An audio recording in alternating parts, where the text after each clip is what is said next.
dia. Eu sou Gustavo Torquato, produtor cultural pela Universidade Federal Fluminense, mestrando no programa de pós-graduação em Cultura e Territorialidades, pesquisador do consórcio Universitário Cultura Viva, que envolve a UF, a UFPR do Paraná e a UFBA da Bahia. Vou fazer uma rápida autodescrição, vou passar para a Larissa, que vai fazer a apresentação do nosso artigo. Eu sou um homem branco, cabelos negros, cacheado, bem cacheados, de cavanhaque também preto. Estou usando uma camisa de manga longa da cor salmão, uma calça bege, tênis branco. Sou um homem alto também e, resumidamente, acho que é isso. Olá, bom dia a todos e todas. Meu nome é Larissa Helena, eu sou cientista social, formada pela UFSC, faço bacharelado em produção cultural na UFPR e integro também o consórcio universitário Cultura Viva, aqui com vários outros colegas presentes. E hoje a nossa colega Ellen, que também produziu o artigo, não pôde estar presente, então vamos apresentar aqui em nome dela também. Ah, sim, obrigada. Sou uma pessoa branca, de cabelos loiros, curtos, franja, estou com uma camisa branca e uma jaqueta preta e óculos de armação dourada também. Acho que pode passar já. Então, como o Gustavo já falou, esse trabalho ele é derivado das pesquisas tocadas no âmbito do Consórcio Universitário Cultura Viva, né, 20 anos de Cultura Viva, Pesquisa e Formação. E o consórcio que vem produzindo aí esses dados e análises tão relevantes nesse período de retomada da política nacional de cultura viva depois de anos muito complexos aí na política nacional. E mais especificamente esse trabalho que a gente vai apresentar aqui hoje deriva desse eixo de formação que o consórcio também está tocando, né? Então não só produzindo dados e análises, mas também produtos formativos e divulgação científica, etc. Então também saudar a presença aqui anterior da secretária Márcia, que estava aqui com a gente, da SCDC, que financia essa pesquisa, além da UF e da UFPR, dos meus orientadores presentes aqui, o Luiz e a Débora. Então é isso. Um breve sumário da apresentação. Eu vou passar bem rapidamente pelo debate teórico, que eu acho que quem se interessar mais pode se aprofundar depois no artigo, né? Mas fazer uma apresentação mais específica sobre o nosso objeto, que é o podcast Cultura Viva, que foi produzido por estudantes, bolsistas de iniciação científica da UF e da UFPR durante o ano de 2024. Essa série tem 10 episódios, cada um desses episódios focado em um conceito-chave para entender a política nacional de cultura viva. E eu acho que é interessante a gente pensar que foi um produto formativo de maneira duplamente formativa, assim, porque ele foi pensado para ser um instrumento pedagógico direcionado aos agentes cultura viva, selecionados a partir do edital de plantões de cultura do MIC de 2023, que estão aí, estão empenhados na missão de realizar o mapeamento e o diagnóstico da cultura viva hoje, então buscando reconhecer potenciais pontos de cultura que venham a integrar a política nessa nova fase, mas também foi muito formativo para nós, enquanto estudantes, jovens, pesquisadores, que pudemos adentrar minuciosamente nos conceitos, debater os textos, elaborar colaborativamente os roteiros também, então uma experiência muito engrandecedora, enfim, só para dar uma contextualização para vocês, né, dessa pesquisação, e enquanto um exercício estratégico mesmo, de retomada da política, e também que resultou num registro de algumas das muitas memórias sobre os 20 anos de política nacional de cultura viva, né, primeiro como programa, depois como política. Isso porque, além dos roteiros que nós elaboramos enquanto pesquisadores, estudantes, sob a orientação da Débora e do Luiz também, buscamos entrevistar pessoas relevantes para a rede de pontos de cultura e também na institucionalidade, que pudessem trazer esses relatos, essas memórias, essas vivências sobre os processos coletivos de construção dessa política, né, para que não se percam também essas perspectivas e pontos de vista. Então, nesse artigo a gente vai elaborar um pouco sobre como esse podcast pode também ter se tornado um ambiente digital de memórias, né, desse processo. Então, passando rapidamente aqui pelo debate teórico, né, eu acho que não é tanto o ponto aqui, mas a gente está partindo do entendimento de que a identidade cultural ela não existe a priori, né, enquanto essência, mas sim como fruto de um processo, né, ou de vários processos. E a PNCV, nesse caso, ela é muito importante, né, porque ela vai justamente pensar essa questão da potencialização e valorização da diversidade cultural e da constituição dos seus sujeitos na diversidade de modos de fazer, de ser e de estar no mundo. Então, nesse debate também entra a questão da relação entre a identidade e a oralidade, uma vez que várias dessas relações elas não vão se dar de maneira escrita apenas, mas também através dessa oralidade. Então, o podcast entrando também um pouco nesse lugar, né, por estar ali com falas e etc. Então, trazendo esses relatos individuais, mas também que fazem parte de uma paisagem sonora e de uma história que é coletiva. Então, por ser, né, a memória aqui que a gente está entendendo não apenas uma memória individual, mas uma memória coletiva, uma representação simbólica também no presente sobre o passado, sobre essa história, né? Então, o que a gente estava fazendo ali também é uma forma de olhar para esse passado com os olhos de hoje, mas também olhando para o futuro e para as construções que a gente pretende fazer a partir de agora com essa política cultural. Então, nesse sentido, a gente também entende que é imperativo o resgate de outras formas de compreensão contra-hegemônicas sobre essa história, que muitas vezes ela é colocada de uma forma...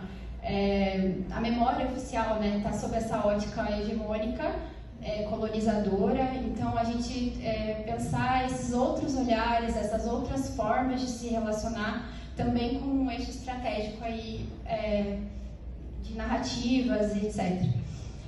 E trazendo também a referência da Leda Martins, né, que ela vai falar que tem os lugares de memória, que são esses espaços físicos aqui, como a Casa Rui, né, por exemplo, que são representativos, né, dessa memória coletiva, mas também os ambientes de memória, que seriam esses espaços simbólicos, né, que não necessariamente são dotados de características materiais.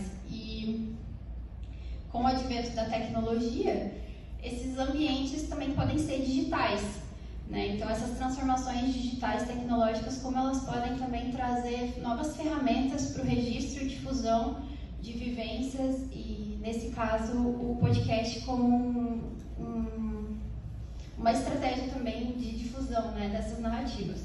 E aí, com isso, a gente também não quer romantizar, né, a internet. A gente sabe que ela é majoritariamente comandada por big techs, etc e tal.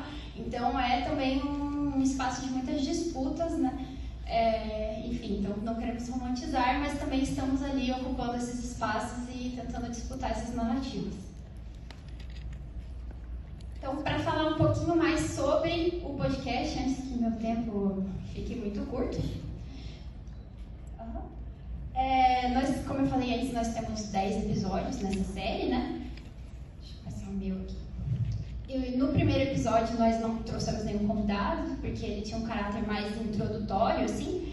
Mas depois, para cada um dos episódios, que tinha uma temática específica, né, que foi elaborando conceitualmente sobre a cultura viva, nós convidamos uma pessoa que tinha uma relação temática mais próxima com aquele tema do episódio, para falar também sobre a sua vivência, né, com relação a isso. Então, no episódio 2, que é de pontos e pontões de cultura, a gente teve a Célia Moreira, que é uma ponteira de cultura do PIN, de Vassouras, Rio de Janeiro.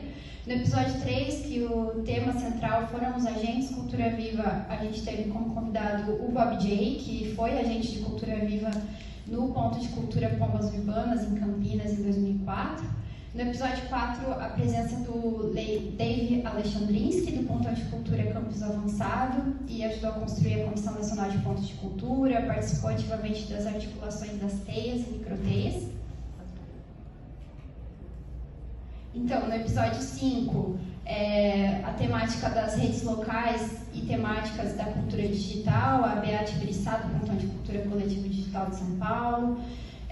No episódio 6 tivemos a presença do João Pontes, diretor da Cultura Viva, que está aqui presente com a gente.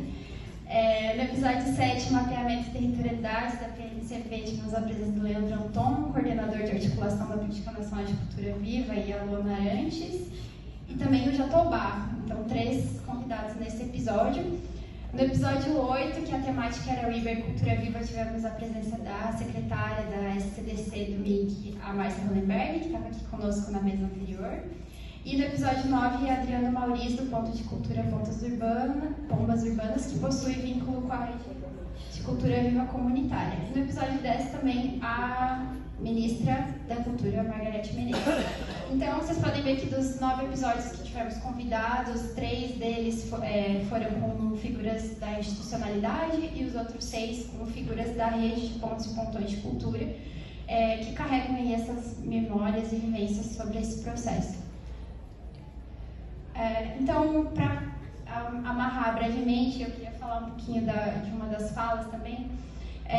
Então, a PNCB é uma política forjada ao longo de 20 anos com muito engajamento e participação social. Então, nesse trabalho, a gente tentou trazer mais essas falas, né, da sociedade civil organizada. E, a partir dessa oralidade, os entrevistados foram narrando as suas vivências, né, e tecendo a paisagem sonora com algumas poucas, né, das muitas memórias coletivas desse processo. Então, a gente trouxe aqui um trecho de uma das sonoras dos convidados, que ele é bem representativo disso, assim, do processo de construção coletiva da política. Se vocês não se importam, eu vou ler um pedacinho aqui para vocês, para a gente não ficar só em teoria, né, falar um pouquinho do objeto. Então, abre aspas. Não dá para falar da história da Comissão Nacional de Pontos de Cultura sem falar da nossa primeira teia nacional em 2006 em São Paulo, porque foi lá que a Ponterada propôs o compartilhamento da produção da próxima teia, que havia sido prometida para o ano seguinte em Minas Gerais, o que foi prontamente acatado por Célio Turino. A única exigência que ele fez para demonstrar nossa capacidade de produção foi que cada estado fizesse a sua teia estadual de forma autônoma e independente. A partir dessas teias, cada estado formaria uma comissão para participar de um grande encontro de formação sobre a cultura viva e a produção de uma teia nacional, de acordo com uma regra lá que estabeleceu o percentual do número de pontos que tivessem participado da teia. Feita essa escolha, nós partimos rumo ao Sesc Venda Nova em Minas Gerais para uma extensa e trabalhosa pauta, para pensarmos a cultura viva, e sua segunda teia nacional, realizada em 2007 em BH, sob o título Tudo de Todos. Foram 4 dias de muito trabalho, inaugurando um exercício efetivo de gestão compartilhada da cultura viva entre MINC e a Ponterada. E foi nessa teia, produzida de forma compartilhada, onde nasceram o Fórum Nacional de Pontos de Cultura e a Comissão Nacional de Pontos de Cultura, depois de intensos e acalorados debates para pactuar distintas crenças e interesses de todos os sotaques e linguagens artístico-culturais da Ponterada desse Brasil continental. Mais tarde, em 2014, o programa se transforma numa política de Estado, legitimando o Fórum e a Comissão Nacional por força de lei como instâncias de gestão compartilhada da política, para cumprir o papel que sempre cumpriram desde a teia de BH em 2007, fecha aspas. Então, essa citação aqui é do Dave Alexandrinsky, no nosso episódio 4, e fica o convite também para vocês estarem o sotaque de Niterói dele, que é muito mais charmoso que o meu. Então, só para finalizar aqui,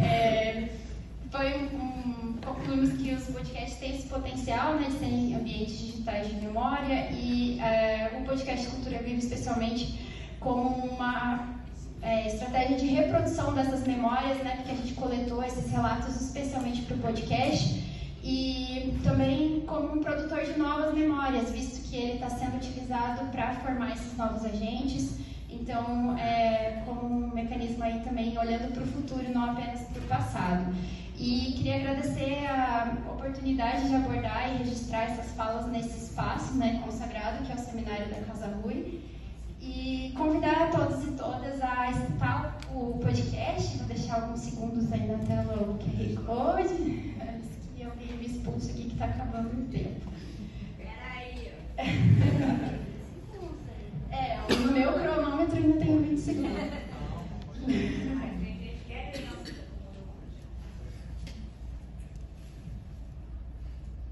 Então, a gente está no Spotify e também no PeerTube, que é uma plataforma de software livre, né? que não podemos criticar as Big Techs e não ficar apenas nelas, né? Mas enfim, então, tá aí. Também convido vocês a escutar no PeerTube, de repente.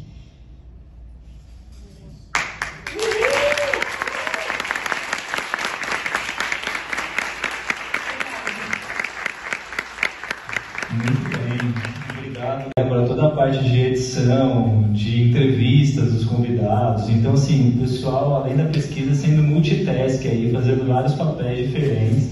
Então, eu queria parabenizar vocês, Luiz, Débora, que coordenaram com vocês, toda a equipe que teve. É um trabalho muito bonito de fato, gente. Escutem. Larissa estava falando que é um processo de formação, né, duplamente formativo, acho que você falou bem. E é uma formação ampla em política cultural, eu diria, não só sobre a questão dos pontos de cultura, da cultura viva, mas conceitos importantes, tanto por causa dos temas quanto pelos entrevistados e entrevistadas, de conceitos e temas importantes de política cultural como um todo. Então, muito legal. Viu? Muito bem, vamos passar agora diretamente para as Minas Gerais.